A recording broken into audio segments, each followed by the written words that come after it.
Virtud fundamental, una virtud central, no sé si la única virtud, pero tiene una virtud importante: reconoce el fracaso de la política económica del gobierno. Es el síntoma, el signo, la evidencia que la política económica del gobierno ha fracasado y que estamos al borde ya del comienzo de una recesión, que se puede salir del control del propio Poder Ejecutivo. Pero el proyecto del Poder Ejecutivo, en vez de desviarnos, ¿cuál es la propuesta alternativa? ¿Qué plantea hacer? ¿Para qué pide 6.000 millones de soles? En vez de decirlo, lo que nos plantea es un cheque en blanco. Nos dice que el Poder Legislativo lo autorice a gastar como quiera.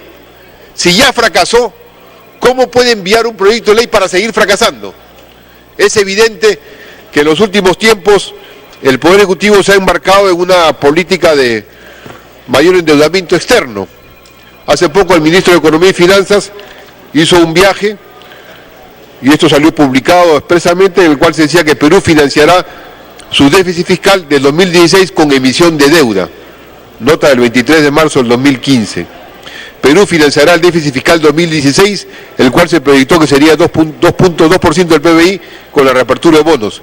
Esta operación permite el intercambio, canje y emisión de bonos soberanos en los mercados internacionales. Así, el bono soberano en moneda local con vencimiento al 2031 implicó una emisión de 4.392 millones de soles, equivalente a 1.426 millones de dólares. Y la del bono global con vencimiento al 2050 fue por unos 545 millones de dólares. La reapertura del bono soberano 2031 se dio una tasa de rendimiento de 6.95%.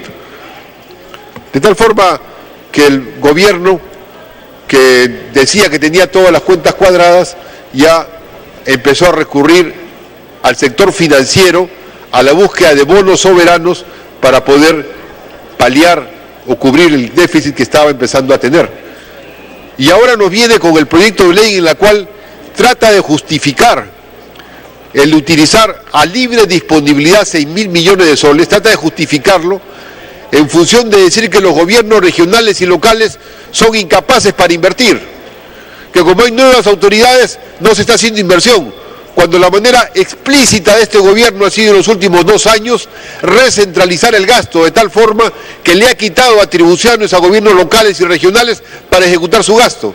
Y no es que sean nuevas las autoridades, es que en este momento la capacidad de ejercicio de su actuación como gobiernos está limitada al máximo. Se ha recentralizado el gasto fiscal no solo en la asignación a futuro, sino en la ejecución concreta.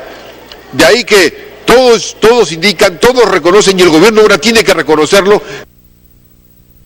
Dele tiempo.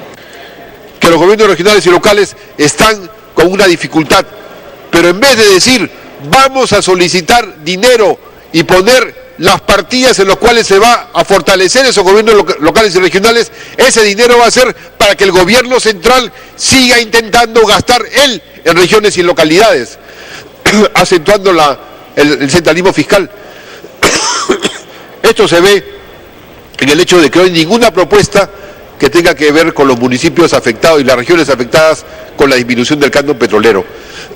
Existen proyectos de inversión ya aprobados en el presupuesto, ya con capacidad de ejecución del gasto, pero sobre el cual no se dice nada. Debería señalarse de manera explícita.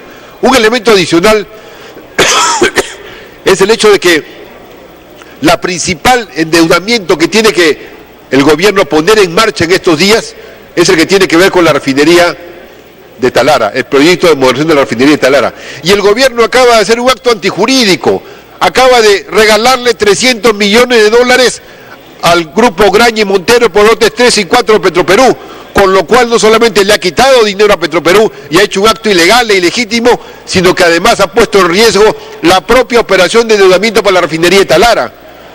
Y ahora el gobierno inclusive está llevando a decir que tendrá que vender en bonos las acciones de Petroperú y tendrá que subastar este año o el próximo, como sea, a Petroperú.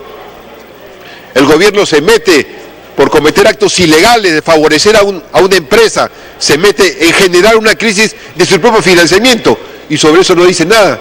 Si el gobierno diría, vamos a garantizar con esta autorización que salga el proyecto de la refinería, y por lo tanto vamos a anular eso que le quita posibilidades financieras a Petroperú para actuar, entonces el gobierno diría que está actuando sensatamente. Da la impresión que eso no es lo que marca el proyecto que nos envía el gobierno. Por eso, señora presidenta, en mi evaluación no se puede aprobar, no se debe aprobar esto que es un pedido de carta blanca por parte del gobierno para actuar como quiere. Ya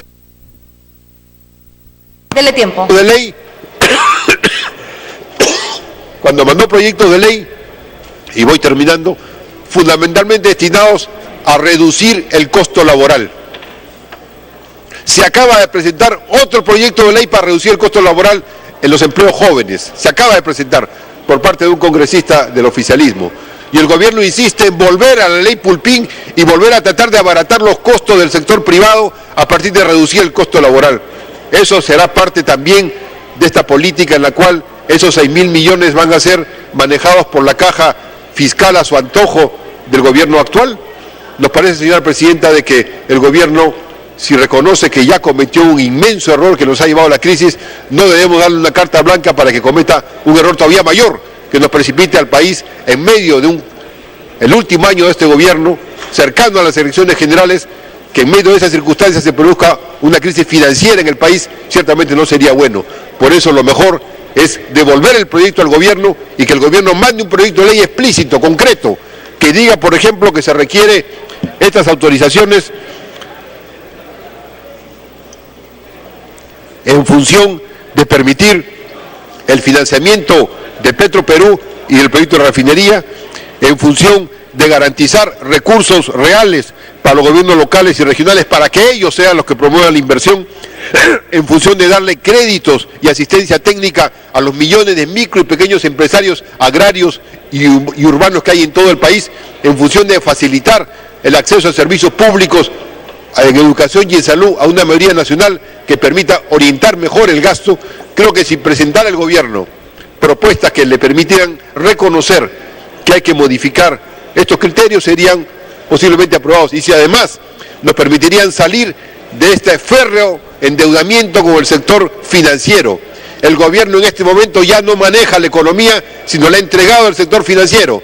Es la banca, son los grandes grupos bancarios los que manejan la economía nacional y también el gobierno. Por eso mejor que digan al Congreso cuál es la propuesta política económica para que se pueda discutir en serio una política económica en función del país y no en función de los grandes bancos.